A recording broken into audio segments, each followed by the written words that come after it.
tango ekoki oyo tango yango yo ekoki papa Stéphane Balamwange oyeye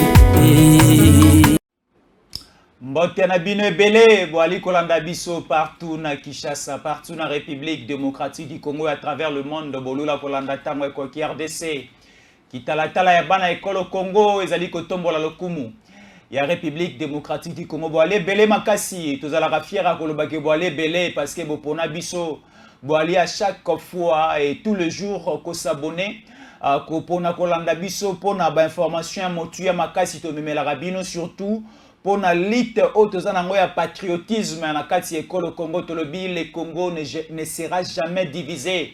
Congo ekotika la un et indivisible. Congo ekotika la lolenge oyo kimpamvita tigela rabiso yango. Lolenge o simo kimbangu atigela rabiso yango lolenge pe moko oyo. Tshisekedi azwaki bokonzi na 2019 ati akutaki yango ekotika la boye libela na libela. Tina 3000 ans, tina 4000 ans, biso tozali suna sa mokilo ote mais Congo ekotika la ka moko. Congo ekozala divisé te badongolo miso no so bagoyo ka soni. Parce que Congo ezali Congo pe ekotika la Congo ekotika la toujours na dimension na superficie na yango atteint 1 mm moko ekolongwa te wana ezali souhait ya Tshisekedi Tshilombo mwana ya ba Congolais ndeko ya ba Congolais papa ya ba Congolais frère ya ba Congolais nkoko ya ba Congolais yende mokonji ya lelo ali kokamba ekolo Congo kimia ezala partout na mabota na bino so bali kolanda biso. Merci beaucoup. Moi c'est Jésus Fiston Yankole toko kabola makanisi toko sola wetali mboka na biso toko beta masolo ebele émission lelo kozala lengi makasi émission lelo na ebike ko sepelisa mitema ya bande konyoso baponi kolanda biso lelo émission lelo eko créer sengo ekozala émission ya feti ekozala émission bokoyoka ebele na boyoka te ekozala émission oyo bokozwa maele bokokundola maele ebele parce que ezali bilanga ya maele tango ekoki RDC Fiston Yankole. Alors nakozala ngai moko te lipasa na ngai azali déjà présent tu moi kozwa baso médicaux parce que moi nzoto ningana ki moke badongolo miso balingaka mboka o te ba agresaki pe baluka ekosala mabe mais nzamba likolo nzamba Tshisekedi nzambe ya kipangvita nzambe ya Simo Kimbangu abateli azali en bonne santé mais santé ningana ki moke balobi nzambe likolo a na se il faut pe monganga tala état de santé na biso lolengene na liko tambola tozimwa kisi to sambeli et to komisi pe bakonzi voilà comment est-ce que to vivre usona mutombo la libre du peuple mbote mbote ndeko Jésus na pesi mbote na ba Congolais nyons de père et de mère bay oyo bazo soutenir que la souveraineté du Congo est dans ba Congolais de père et de mère. Wana na pesi bango mbote na pesi pe ba Congolais ba demi Dakar, c'est-à-dire abota mina papa congolais, maman Kenya et autres et to pesi bango pe mbote ba oyo bazo yeba eteke ata to bota mina demi Dakar, mais censé nous avons aussi un rôle à jouer dans ces pays pour le développement de ces pays. On n'a pas dit tout simplement que non, ce que botami na papa congolais, maman congolais te, nde ko apporter plus te pour na Congo te. Botongi ya mboka na biso esi na ba kongomani nyonso. Ngwana tango botami na papa boye, mama boye, oza pe congolais, ozui nationalité congolaise, oponi ekolo na lokola Congo. Alors oko travaille pour l'émergence, pe na développement ya nini ya Congo. Bande kwa ne nazo pesi bango pe mbote parce que bango pe babenga balobi à l'arbitre du peuple, nous sommes de cœur avec toi. Na makambo komelio et puis bato ba kresa kyo parce que zo be la mingi loi chani. Ozo la kata ko pese biso bwanya na makambo mwanga chuchu. Je pense que biso tozo appuyer yo bango pe ba meti ba lobi biso pe tozo na sima ya loi de père et de mère. Parce que ba inscrire bango te na Congo. Et lorsque les gens parlent de la loi Tchani, la proposition de loi Tchani, ce n'est pas encore la loi Tchani. Et c'est une proposition de loi et que Ndekunoël Tchani, en tant que Congolais aussi, a aussi le droit de s'exprimer par rapport à ce qu'il est en train de voir aussi dans le pays. Namakambote, les propositions de loi Tchani, ce n'est pas les choses de combattre les gens. Et ça, c'est l'esprit d'idée, l'échange d'idées, c'est-à-dire quoi? Yo, osana makanisi na yo. Venez, l'idée contre l'idée. Montre-nous là où la proposition est mauvaise. Tu nous donnes des arguments. Tu dois convaincre. Et de l'autre côté, et nous les autres qui soutiennent cette loi, nous allons vous montrer aussi comment cette loi est très importante pour la République. Mais ce n'est pas là le problème.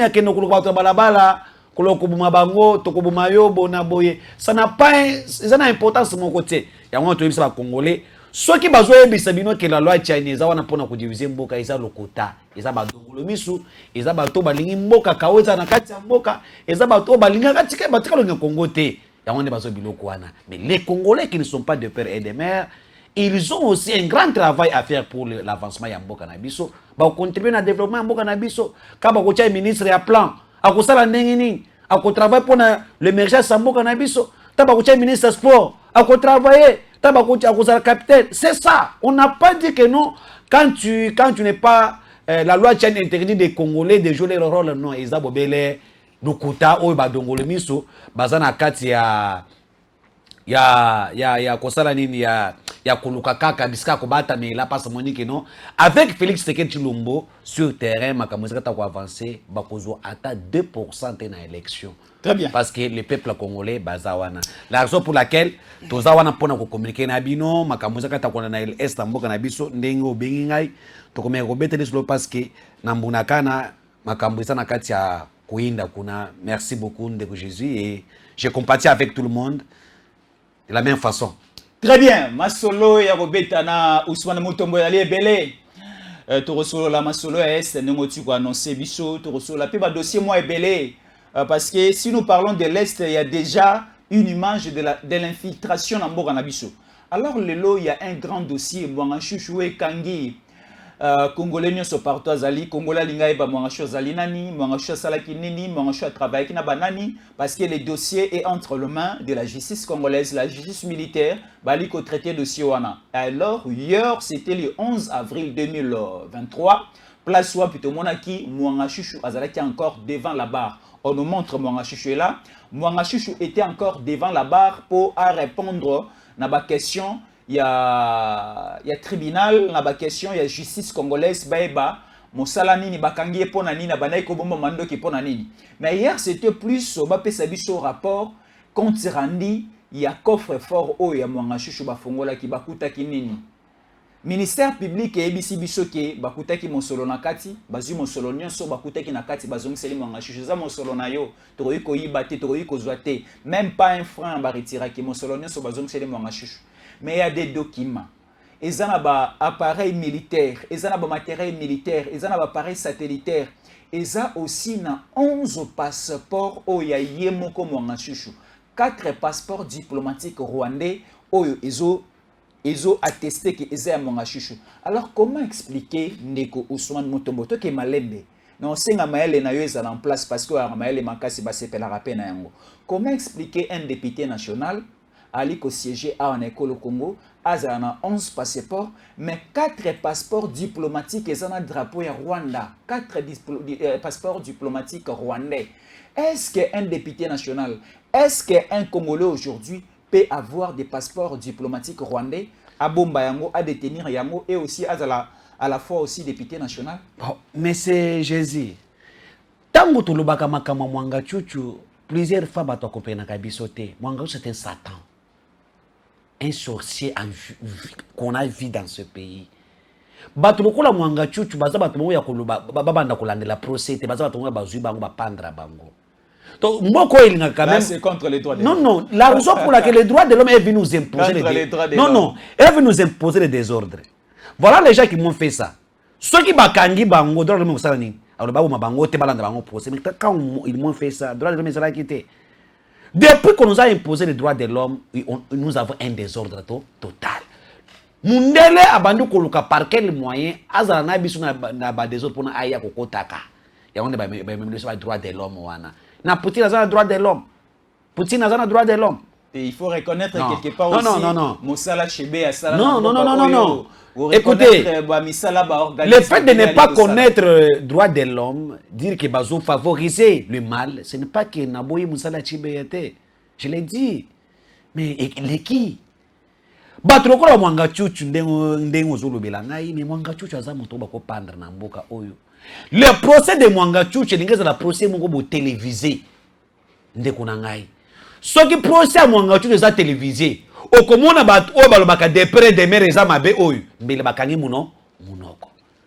Si au niveau de l'Assemblée nationale, les députés sont conscients de voter la loi Tchani, parce que le procès de Mouangachouchou, et il y a qu'on l'a qui noir et sur blanc, les complots ya banguna ya mboka oyo o bali ba imposer biso na tête mboka na biso.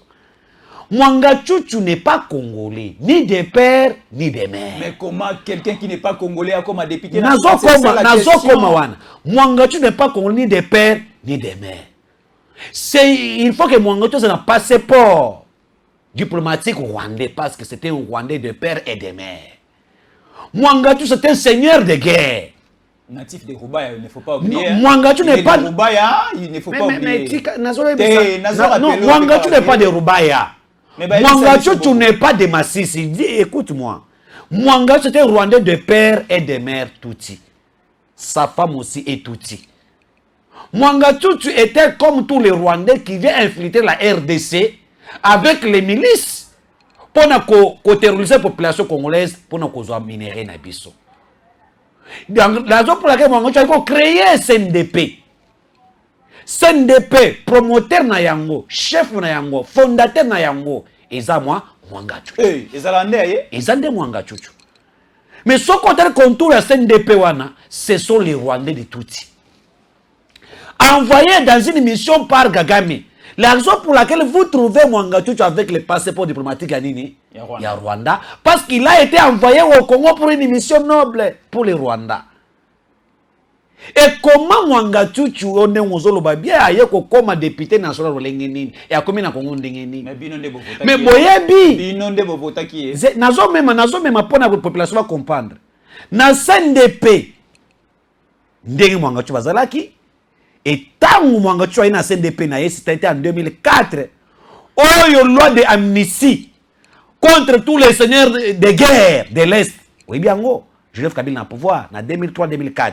C'est là où Mwanga Chuchu est venu maintenant s'installer officiellement. Wapi, na Congo. Loi wana amnistie wana basene de guerre. Ne protéger qui aye. Loko ba Robert Bayaki, hein? Loko ba Claude Munyamuka Bayaki, hein? Les autres là. Moïse. Ne Bayaki wana. Bayaki na amnistie wana. Tant Mwanga Chuchu aye loko la banda ki ko sala kopo na ya carrière minière ya koyeba ba minerai. Na kati ya Est na Masisi na Rubaya. Nde Mwanga Chuchu a s'imposer na Rubaya avec des groupes rebelles bazana yango wana a s'imposer. Mais Mwanga Chuchu est là sous la bénédiction aussi na makambo na yakini na prophète na makambo ni sous la bénédiction ya ndeko Roberwa parce que Robert muto akakangi mopanzi wana tango bazaki na makambo bitumba na bango wana na 1998 c'est Roberwa et Roberwa a travaillé avec ce Mwanga Chuchu là ces gens là RCD. Et tant Mwanga Chuchu tant Mwanga babati amnistie ndena simi ya Roberwa on a écrit le nom de Mwanga Chuchu comme chef de guerre il mérite aussi nini amnistie nde Mwanga Chuchu aye ko siéger na mboka na biso un Rwandais de père et de mère Tutsi. Alors lorsque Mwanga Chuchu aye na mboka na biso ils avaient une mission qui kama ya pesa ki bango. Quelle a été la mission? De terroriser toutes les populations de l'Est, envahir le Congo, avoir le contrôle des richesses du Congo, l'exploiter dans l'intérêt ya nini ya Rwanda. Akusanga passeport diplomatique tendengeni. Et lorsqu'en 2009, Mwanga Chuchu signe un accord avec le régime de Kabila. Obiri bomona kalelo banzambi, régime Kabila comme Nzambi. Et si les gens Yakobo Manamboko sa audience, les gens qui ont trahi la nation, c'est Joseph Kabila Kabanga. En connaissant que Mwanga Chuchu est de père et de mère rwandais, avec une rébellion rwandaise, dans CNDP, Kabila accepte de signer les accords à Raymond Tchibalde est vivant. Ministre de coopération régionale. Va signer accord avec Mwanga Chuchu en 2009. Oyo ke bakozo ba soda na yeba intégrer bango na armée. Bakozo wa droit ya konomé ba chef ya territoire mopanzi ya Est. Bakozo appelle ba officier militaire au sein des forces armées congolaises. Bakopesa ba régie financière ya mboka na biso. Conséquence nde bomona ki Dewo Rukiza azalaki nommé DG ya DGDA na konta Mwanga Chuchu. Ah bon? Oui, na konta Mwanga Chuchu. Ndedewo oui, banumaki bisika wana. C'est par rapport à qu'on respecter nini, qu'on respecter accord. C'est entre CNDP de Mwanga Chuchu et qui est le gouvernement congolais avec le régime Kabila. Raymond Tchibalde est là. Même le mixage, même le brassage que vous avez vu, même ce que nous voyons que les Rwandais les généraux. Oui. Kabila a accepté avec Mwanga Chuchu de nommer 300 généraux qui venaient dans le CNDP. Tous sont des Rwandais. Et c'est pour cela aussi Jean-Pierre Bemba a des généraux nyonso. Voilà. Boya ko s'identifier, te besoin formation. Tout ça pour nous respecter. Des généraux, pour nous respecter ce qu'on accord. Il y a Mwanga Chuchu. Maintenant c'est en 2006 où Mwanga Chuchu est député là je voulais nga na samamuke. Mais du fait qu'il ko fanda na Rubaya, a siégé Rubaya yemoko. Beni ba Rwanda belé na côté ba Rwanda ba sa belé ba tout wana ba chiba place wana. Na 2006 Mwanga Chuchu n'était pas même élu, c'est va s'imposer comment Mwanga Chuchu azaka na Assemblée nationale. Mwanga Chuchu n'était pas élu. Mwanga Chuchu n'était pas élu na Rubaya. Azalaki recommandé par Kagame que fasse la wana pona que bazo humilité wana et protéger bango na mabe basala pona Congo. Bazo pe ba secret d'état. Ba secret d'état. Ba jouer rôle na bango nde omoni Mwanga Chuchu na 2006 député national o population ba yebaka tabisika utakite seigneur de guerre muntu abotela ba terrain na Rubaya Mwanga Chuchu abota bakteria bilanga Mwanga Chuchu tout il a traumatisé la population de Rubaya sans être inquiété l'homme là l'homme fort de Rubaya soko za chuchumene te mayo vivre na Rubaya et ça te chuchumene mais osa appartenir na complot ya Mwanga Chuchu.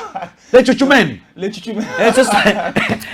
Les Chuchumen sont là-bas au niveau de Rubaya. Voilà. Et nde omoni Mwanga Chuchu akomiwana. Sous la bénédiction ya Joseph Kabila Kabange. C'est Joseph Kabila Kabange qui a donné à Mwanga Chuchu permis d'exploitation. Il y a Kolota Nabiso pour 35 ans. Sikolo Baboye. Joseph Kabila Kabange. Tout ce que Mwanga Chuchu a fait, Azala qui est mon côté sous la bénédiction de Joseph Kabila Kabange en collaboration avec le Rwanda. Parce qu'il est envoyé de Paul Kagame dans le plan de la communauté Tutsi. Et aujourd'hui, ce qui sort de Mwanga Chuchu, c'est une arbre qui cache des mannes en haie, qui a été pêchée par Félix Tshisekedi Tshilombo. Et la vérité commence à sortir. Même les intérêts de Kabila ont été gérés par Mwanga Chuchu dans la carrière minière. Quand Mwanga Chuchu, tous les gens à l'Est, Kabila était là. Mwanga Chuchu est les parents du M23. Le M23 n'est que les enfants de Mwanga Chuchu. Donc, on peut dire M23 égale CNDP. Égale CNDP. Les accords que le M23 réclame, c'est une partie des accords qui n'étaient pas encore appliqués, qui aussi réclament d'être appliqués. Ah, parce qu'il y avait un accord signé en 2009 entre le gouvernement de Kinshasa et le CNDP.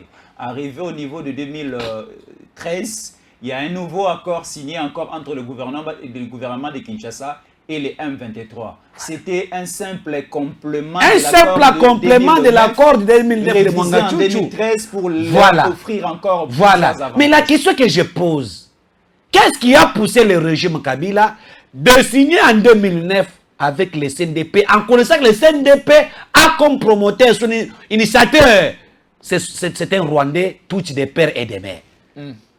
Quelque chose caché derrière. Et aujourd'hui, noir et sur blanc que Mwanga Chuchu est le maître est le seigneur de tous les morts qui sont passés à l'est du Congo. Même les Codeco, Mwanga Chuchu est financier des Codeco. Même certains rebelles qui sont à l'est, c'est Mwanga Chuchu qui donne l'argent. Mwanga Chuchu sort $100 000 américains chaque mois, qu'il paye tous les services de renseignement militaire qui sont à l'est là-bas. La raison pour laquelle il y a Mwanga Chuchu exploite les coltans qui est préféré par le monde entier. Il contrôle 75% des coltans de Rubaya. Avec l'autorisation de avec l'autorisation de Joseph Kabila Kabange. Non, Kabila n'est plus là. Ousmane Mutombo, Kabila n'est plus là. C'est Tshisekedi qui est là. Il y a aussi un ministre. Il y a aussi un ministre des Mines. Si Tshisekedi était là, mais mais si au moins on a arrêté Mwanga Chuchu, c'est pour déjouer les complots. Mwanga Chuchu a commencé à exploiter Mwanga Chuchu. Ça va d'accord. Tshisekedi ne connaissait pas Mwanga Chuchu. expliquer au si détail belé à Mwanga Chouchou a salé belé na Rubaya, Mwanga Chouchou n'est pas congolais, Mwanga Chouchou a 11 passeports, Mwanga Chouchou a 4 passeports diplomatiques avec le drapeau du Rwanda.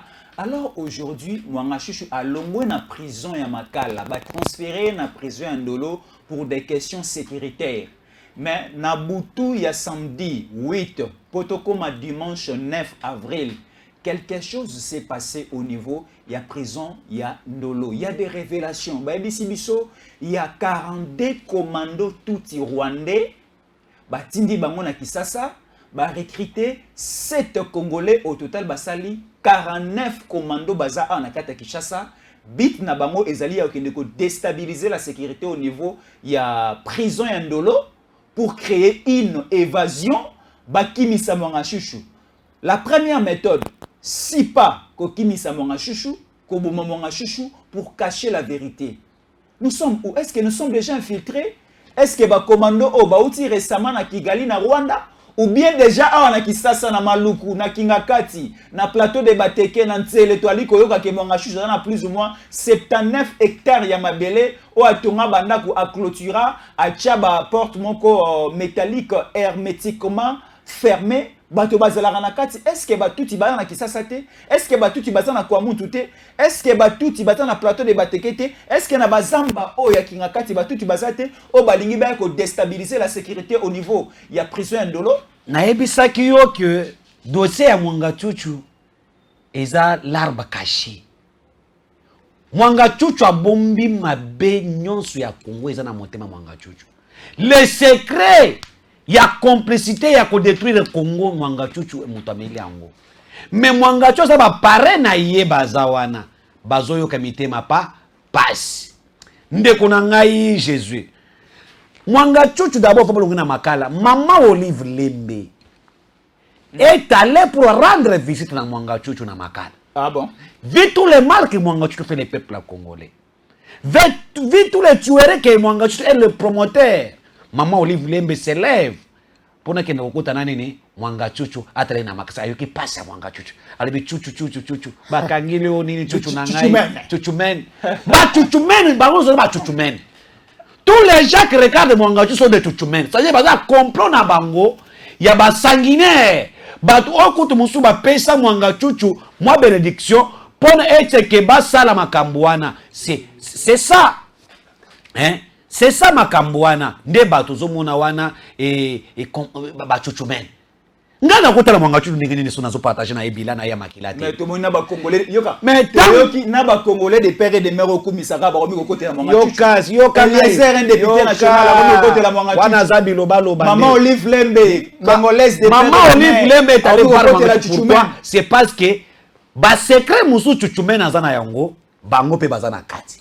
Alors bisho que tu mets na fungoli munoka bando koloba nanga ipe ekizila tula mwizi yaza ndenge Maman Olive Lembe akenda kotala chuchumene kuna alabi chuchumene akenda kotala chuchumene kuna tangu akomi kotala honorable chuchumene kuna ale ndiye bazongise mama yo zonga na yo ndako okotala yete naza ancien premier damalobi te il est interdit.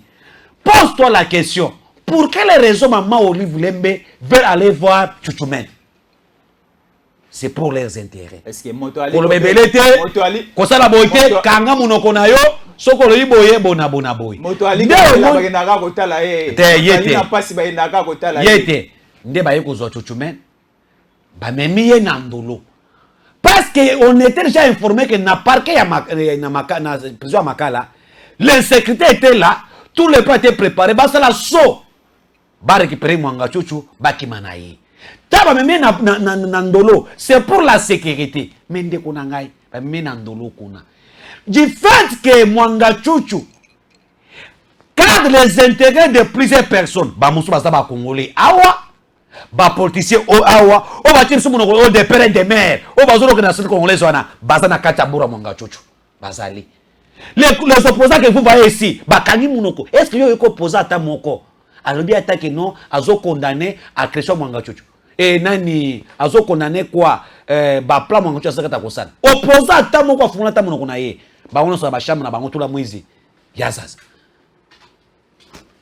Donc bango no ba chambre na bango c'est-à-dire opposant à mon côté alobi maka Mwanga Chuchu azate Mwanga Chuchu yewana ça même ba opposant ba na pocha wapi na Mwanga Chuchu na lebenga na yi ba kenda ke pa na ye pesa na ba $100 ba $50 moyen ba le maka Mwanga Chuchu na bango ezate wana klebuwa oya kolobela maka Mwanga Chuchu ba ko prendre pas zuri na onzungu moko ndeni okoloba yo kata député na sota ya est moko ata député moko ya est aucun leader de l'est n'a pas parlé de la situation de Mwanga Chuchu. Aucun leader de l'Est n'a pas condamné le comportement de Mwanga Chuchu. Qu'est-ce qui se cache qu'aujourd'hui, le leader de l'Est ne parle pas de Mwanga Chuchu? Les oiseaux de même plumage. Baï. Les lots Mwanga Chuchu Ndolo. Opération Ousmane Moutomolobaki. Ah, ok. Nous avons des informations. Que Baya Bazo Kassenzela à Brazzaville, Ndekunangai. Bazo traverser côté à Brazzaville, Sassou Nguesso est complice dans ce qui se passe à Mbuka na biso. Na lobakango plusieurs fois. Ba militaire wana moni wana, ba musu ba wuti Brazzaville, ba côté nzela Brazzaville, ba traverser ba yi awa na sous la bénédiction aussi. Ya Sassou Nguesso. Certains commandos ce sont des Brazzavillois. Ba traverser awa ba recruter quelques Congolais pour na basala soba lokalo lenge nini ba attaquer président Ndolo soit ba ko libérer Mwanga Chuchu soit ba ko nini ba ko bumaye.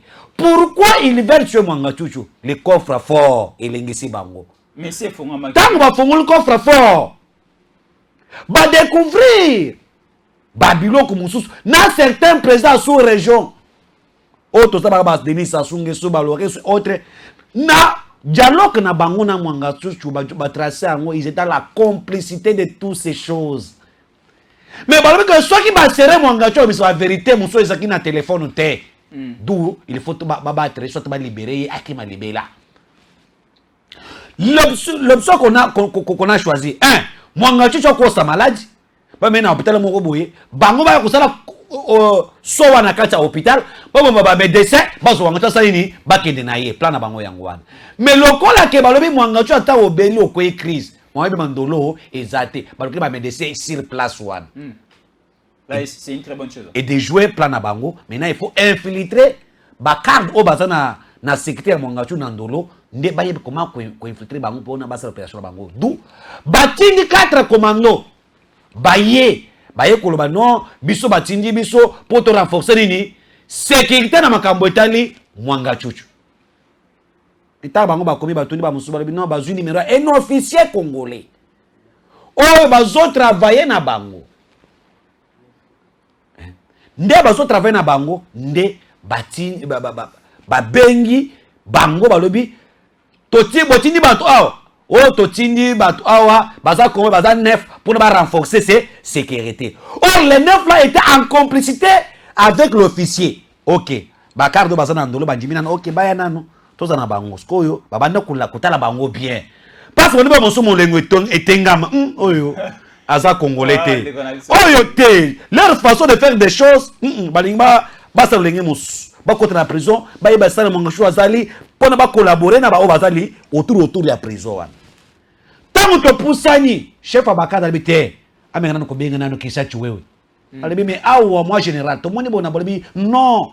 Tawa contacter maintenant le monsieur qui pouvait envoyer les gens là-bas à l'habité. Batwana to yebi bango te ba pessimity nous faut bolande bango bien c'est ça dire ko neutraliser bango ça nini bolande neutraliser bango nde oyo komona baba ne ko landela mouvement na bango suspect tant bango ba découvrir que ba komi ko landela biso ba le ba s'échapper nde masasi betami ba betama mususu masasi je pense 8 bakimi bakangi combien 2 tangu bakangi 2 bakangi bango alende moko lobi que faut na lo ba vérité parce que l'autre là était tellement très compliqué alors moko lobi que na lo ba vérité nde abandi ko ba vérité biso batindaki biso toza boye miso na biso za to Mwanga Chuchu soit to libérer to uchi na nzela Brazza nde to koteli baboza libi ba musuba zakaka na banda ko Mwanga Chuchu wana donc na kinga kati wana biloko moko izaki wana mais ça soit la moninga malamu te ça soit comme ko trahir sous son le Congo n'a pas un ami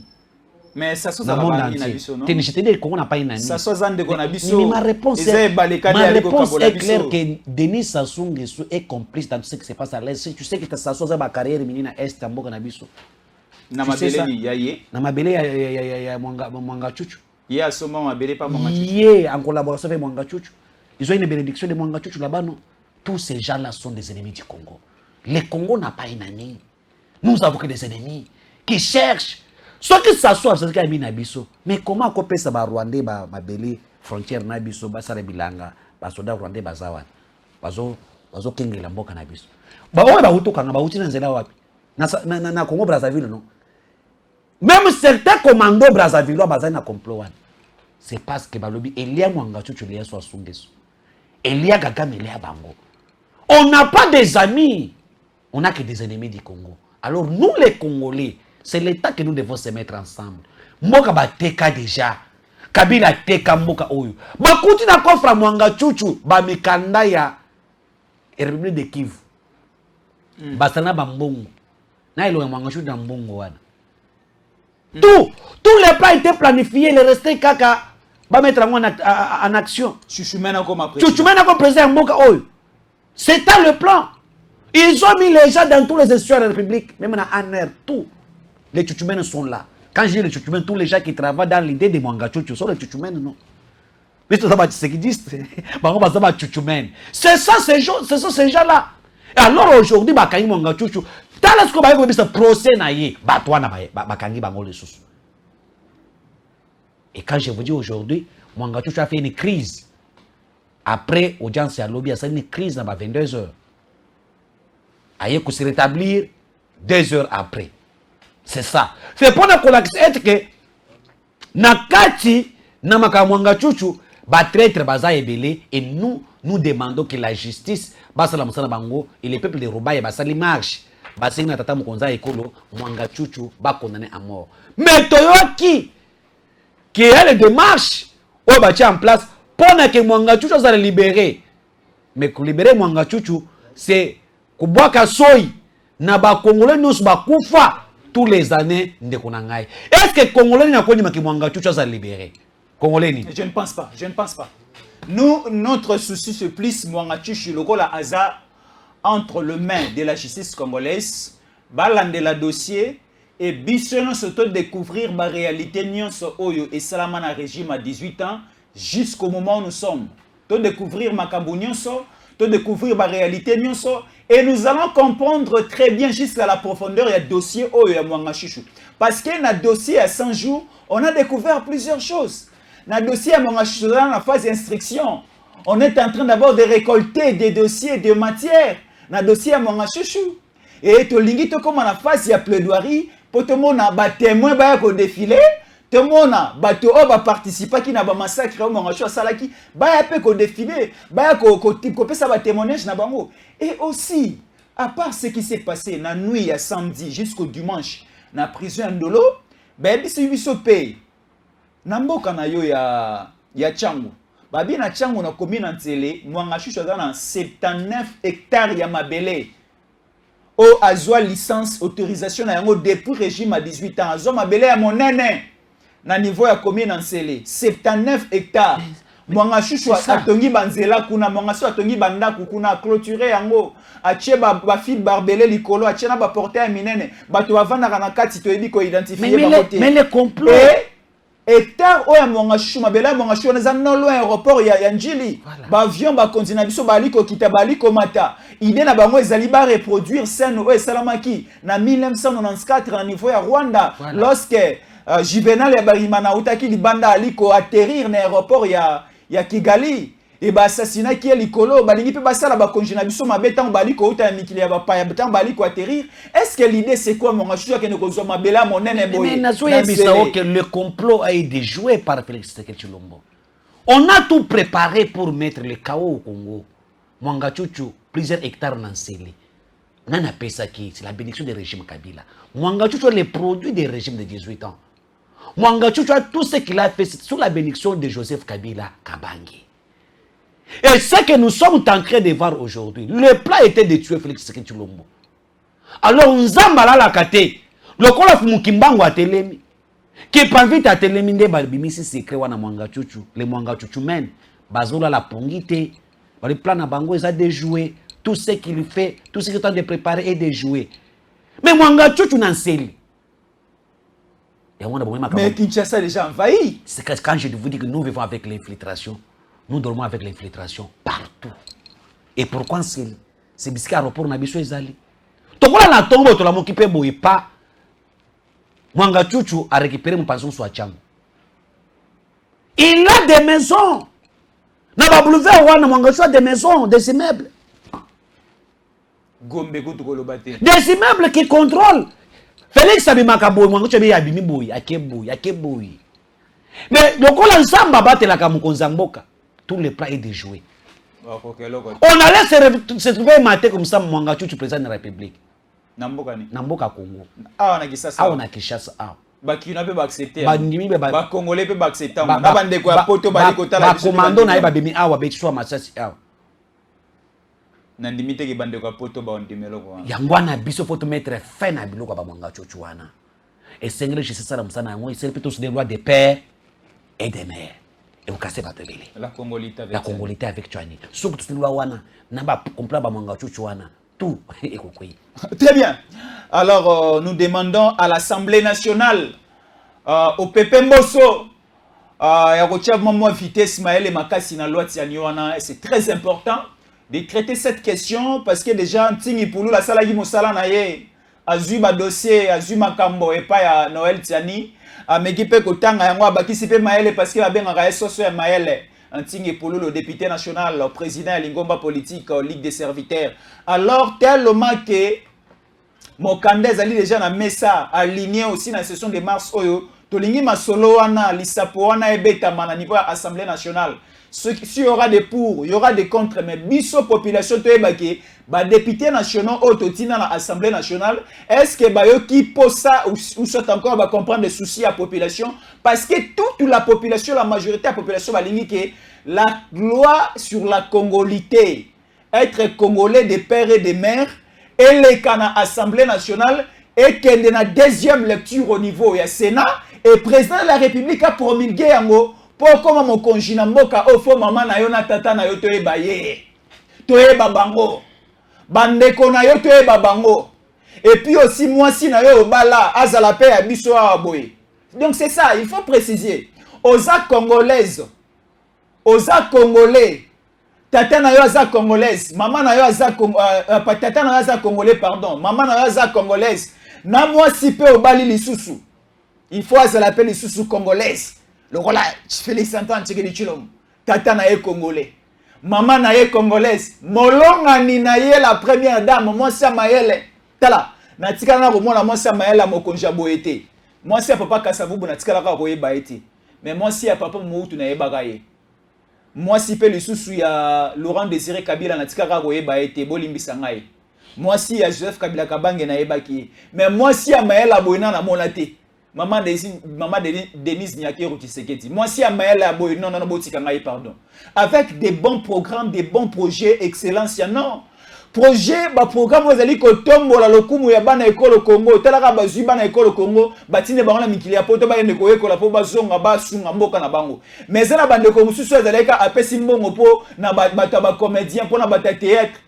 Ezaleka muke abengisi ba musicien apesi bato théâtre ya mosolo. Mais maman Denise Nyakiro azali kolona na bilanga yo ko bota masangu po etombola lokumu ya Congo ali ko tinda ba jeune congolais na ba jeune congolaise ko reno ko apprendre na mikili ya poto tala mama ya bongo ya boye. To ko joye wapi? Eloko ya boye bozu yango wapi? Mama ya boye bozu ye wapi? Donc bato boye nde photo bondelaka na boto tango to ali kolala na tango to la muki to bondelaka makasi. Pona maman Denise Nyakiro. To bondelaka makasi pona mokonja mboka na biso. L'arbitre du peuple de Ruminasuka. Merci beaucoup. Na isenga na ba Congolais bo soutenir biso et nous avons une élite.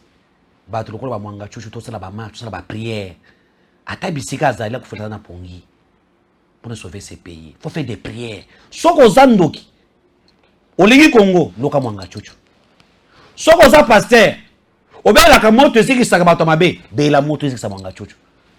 Soko za nganga. Osala ka bikileki na mutu ba condamné akufi azwa ta mbasu ya munene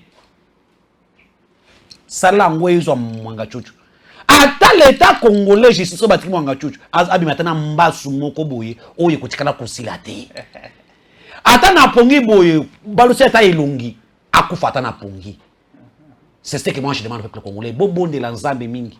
Tous les plans bazotia en place pour le béni mwanga chuchu échoué parce que to yokango ebelé. Na wa ko le bino awa. To mo bimisa mo siko. To kango ebelé. Mais yo banda ko intercéder. Satan côté na bango babumana. Ata na butu. Mwanga chola la taboyi baso kate mutu akufimba la moko to na mibo akufake na pongi parce que il est mourant. Merci beaucoup. C'était l'arbitre du peuple azalaki longo na biso to kaboli maele.